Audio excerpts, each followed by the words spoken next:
En esta clase vamos a hacer un repaso de los conceptos de soluciones de un programa lineal. Vamos a ver los teoremas de las combinaciones lineales convexas y vamos a cerrar la clase con una interpretación gráfica del algoritmo simple. Empezamos con el repaso y lo primero que vamos a recordar es que una solución de un programa lineal es un vector cuyos elementos son los valores de cada una de las variables del problema. O sea, es un vector numérico y en ese vector tenemos los valores de las variables del problema. Y para hacer la clasificación, nosotros necesitamos tener el problema formulado de manera estándar con m ecuaciones y n variables, ¿sí? ¿Qué significaba en forma estándar? Que tiene que estar el problema, sus restricciones todas con igualdades. Esto quiere decir que si teníamos desigualdades, primero deben agregarse las variables de holgura o excedente en su caso, y recién allí contar cuántas variables tenemos y cuántas ecuaciones de restricción. En la cantidad de ecuaciones no tenemos en cuenta a la restricción de no negatividad. Entonces vamos a definir como solución de un programa lineal, así simplemente solución, a un conjunto de valores de las variables que verifican el sistema de restricciones funcionales o estructurales. Eso quiere decir que si yo reemplazo los valores de las variables en las ecuaciones de restricción, se tienen que cumplir, ¿sí? No se tiene en cuenta la restricción de no negatividad. Entonces tenemos un vector que tiene n valores y si los reemplazamos en las ecuaciones de restricción que corresponden a las restricciones funcionales, se deben verificar. Si las cumple, entonces ese vector se llama solución, simplemente solución. Ahora bien, una solución factible o posible es una solución que cumple con la restricción de no negatividad. Es decir, que los valores son no negativos, son mayores o iguales a 0. No negativos.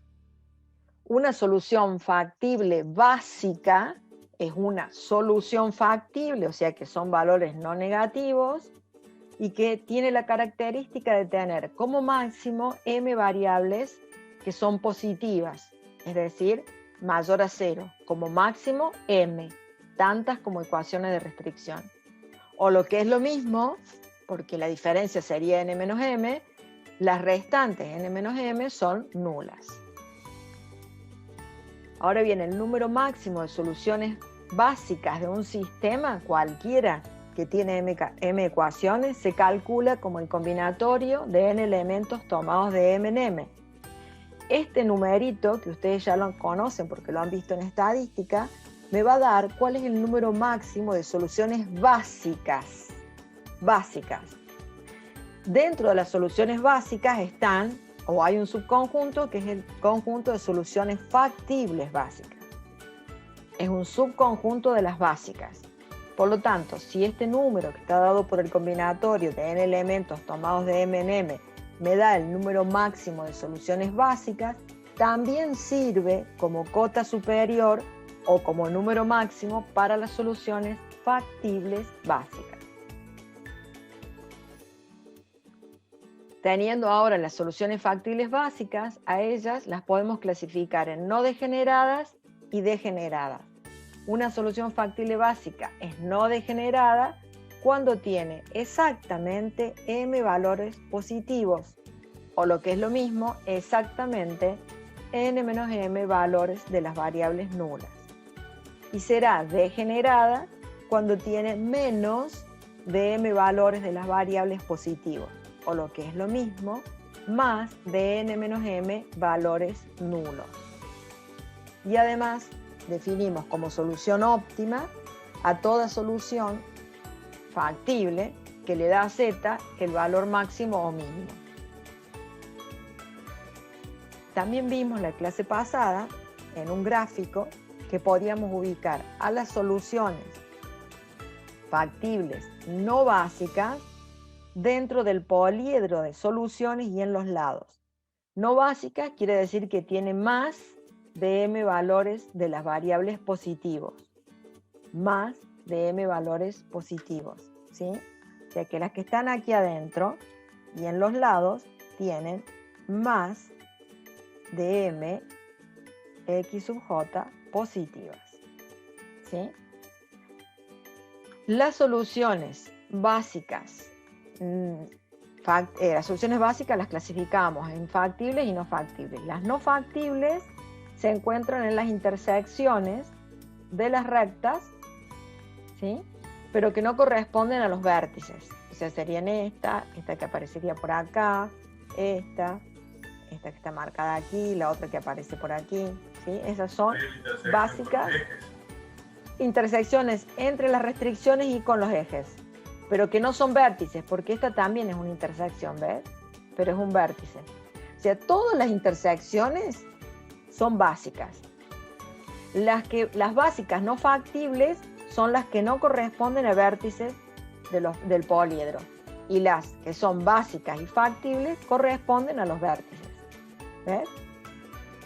Estas son básicas factibles. Y las otras intersecciones son básicas, pero no factibles. Esto en cuanto a la clasificación de soluciones. Es solo un repaso de lo que habíamos visto. Lo que vamos a ver ahora son los teoremas de las combinaciones lineales convexas de soluciones factibles, y son dos los teoremas. Ustedes en el libro lo van a encontrar como teorema 1 y teorema 2. No vamos a ver la demostración de esos teoremas aquí, pero sí la tienen que ver del libro, porque eventualmente en un examen se las podemos pedir. Son muy simples, o sea que no creo que tengan problemas, y si alguno no entiende alguna de las demostraciones, me consulta, ¿sí? Lo que vamos a hacer ahora es ver qué es lo que en realidad está diciendo cada uno de los teoremas y para qué sirven. Entonces, comenzamos con lo que conocemos como teorema 1, y que dice que toda combinación lineal convexa de soluciones factibles de un programa lineal es otra solución factible de ese programa lineal. Este teorema lo que quiere demostrar es que el conjunto de soluciones de un programa lineal es un conjunto convexo. ¿Qué quiere decir que un conjunto sea convexo? Un conjunto de puntos es convexo si yo tomo dos puntos de ese conjunto, hago una combinación lineal convexa y todos los puntos que se encuentran entre esos dos pertenecen al conjunto, ¿sí? Ese es un conjunto convexo. Entonces, lo que quiere demostrar el teorema es que los conjuntos solución de los programas lineales son conjuntos convexos. Entonces, para probar si el conjunto es un conjunto convexo, vamos a utilizar combinaciones lineales convexas. Una combinación lineal convexa es una operación entre vectores, es una combinación lineal, pero que tiene características particulares para los escalares de la combinación lineal. Si ustedes se acuerdan, una combinación lineal nos daba como resultado un vector, es decir, lo que decía es que si yo tomo una combinación lineal común, decía si yo tomo un punto, por ejemplo un vector, y acá tengo otro vector, y hago una combinación lineal de ellas, voy a obtener como resultado otro vector, ¿sí? Es decir, que si yo tomo, supongamos con esto, que este sea el vector 1 y el vector 2. Si yo realizo una combinación lineal entre los vectores 1 y 2, voy a necesitar dos escalares, llamémosle alfa 1 y alfa 2, para realizar esta combinación lineal. Entonces, si yo hago alfa 1 por b sub 1 más alfa 2 por b sub 2, voy a obtener como resultado otro vector, llamémosle b sub 3, que de acuerdo a los escalares va a estar en cualquier lado, puede estar aquí, puede estar afuera del poliedro, puede estar para este lado, dependiendo de los escalares. Pero si yo ahora digo que estos escalares de los alfa sub i tienen que ser todos no negativos, y que además la suma de los alfa sub i tiene que dar igual a 1, entonces lo que estoy haciendo es una combinación lineal convexa. ¿Y qué particularidad tiene? Que si yo hago una combinación lineal convexa entre el vector 1 y el vector 2, voy a obtener un punto que está en el segmento de recta que los une, ¿sí? Dependiendo de los escalares, serán la mitad por aquí o por aquí. Entonces, si yo quiero demostrar que un conjunto es convexo, tomo dos puntos cualquiera, hago una combinación lineal convexa y me fijo si ese vector que obtuve está en el segmento de recta que los une o no. Si yo tuviera un conjunto no convexo, supongamos que tengo un conjunto no convexo de puntos, no me sale muy bien el dibujo, pero este sería un conjunto no convexo, un tipo de estrella, ¿está bien? Si yo tomo, por ejemplo, este punto y hago una combinación lineal convexa, fíjense que los puntos no van a estar dentro del conjunto, ¿sí? Entonces, este conjunto no es convexo. Los poliedros solución o los conjuntos solución de los programas lineales son todos conjuntos convexos. Y eso es lo que demuestra este teorema. Por eso dice que si yo tomo cualquier, por ejemplo, en el caso del plano, yo elijo dos soluciones, cualquiera, que son soluciones factibles, hago una combinación lineal convexa y voy a obtener otro punto que también va a estar dentro del conjunto, o sea, también es una solución factible. Y esto se puede generalizar a n variables, es decir, no ya en el gráfico, porque no lo podríamos representar, sino en forma general. Esto tiene como consecuencia lo siguiente. Dice, el conjunto de todas las soluciones factibles de un programa lineal, si no es vacío, es un conjunto convexo. ¿Se dan cuenta? Esto es lo que demuestra el teorema.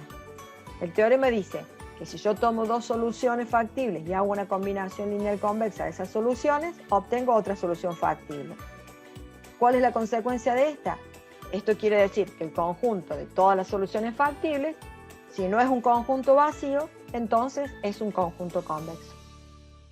Y por ser un conjunto convexo va a estar formado por un único elemento o por infinitos. No puede existir un conjunto convexo que tenga, por ejemplo, 2 elementos, 3 elementos o 4 elementos. Los conjuntos convexos o tienen un único elemento o tienen infinitos. Entonces, las posibilidades para los conjuntos solución de los programas lineales son que sea vacío, es decir, que no exista solución, que tengamos una única solución factible o que tengamos infinitas soluciones factibles. Profe, un ejemplo de una única solución factible, ¿cuál sería?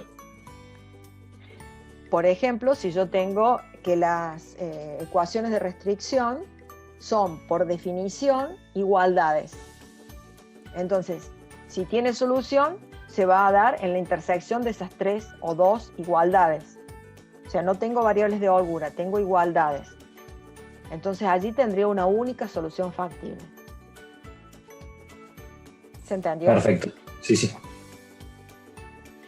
Bien. Teorema 2. ¿Qué dice el teorema 2?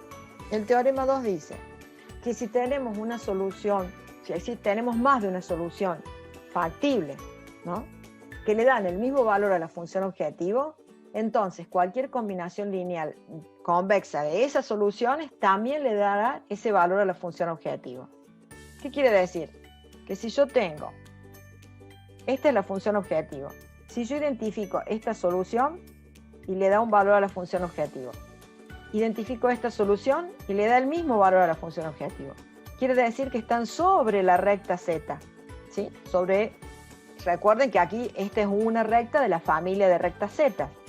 Entonces, si este punto le da un valor a Z y este punto le da el mismo valor, quiere decir que están sobre la recta. Y cuando yo hago combinaciones lineales convexas, voy a obtener todos los puntos que están aquí, ¿sí? Por eso se le llama recta de isoutilidad o de isocosto. ¿Cuál es la consecuencia o qué podemos decir teniendo en cuenta tanto el teorema 1 como el teorema 2? Que cualquier combinación lineal convexa de soluciones factibles óptimas es también una solución factible óptima. ¿Qué quiere decir? Que si yo tengo más de una solución que le dan el valor óptimo a la función objetivo, si yo hago una combinación lineal convexa de esas dos, voy a obtener, o de esas 2 o 3, voy a obtener otra solución que también es óptima. Este caso es el caso en el cual, es un caso particular, en el cual el problema tiene múltiples soluciones óptimas y se da cuando la recta de isoutilidad, o sea la recta Z, es paralela a una de las restricciones que determinan el punto óptimo. Entonces allí voy a tener infinitas soluciones óptimas. Por lo tanto, en virtud de esto, ¿qué es lo que podemos decir? Que el conjunto de soluciones factibles óptimas también es un conjunto convexo y que por lo tanto, si no es vacío, va a estar formado por un elemento o por infinitos. Entonces ahora, teniendo en cuenta los dos teoremas, ¿sí?, podemos resumirlos en este cuadro que yo les armé. El conjunto de soluciones factibles es un conjunto convexo. Puede ser vacío, tener un único elemento o tener infinitos elementos. Si el conjunto de soluciones factibles es vacío, entonces el conjunto de soluciones óptimas también será vacío. Y esto se da cuando el problema es incompatible o no tiene solución. Si el conjunto de soluciones factibles tiene un único elemento, entonces el conjunto de soluciones óptimas tendrá también un único elemento, ¿sí?, y será la intersección de esas restricciones. Es el caso que me preguntaban recién, en el cual tenemos solo restricciones de igualdad y todas se intersectan en un mismo punto.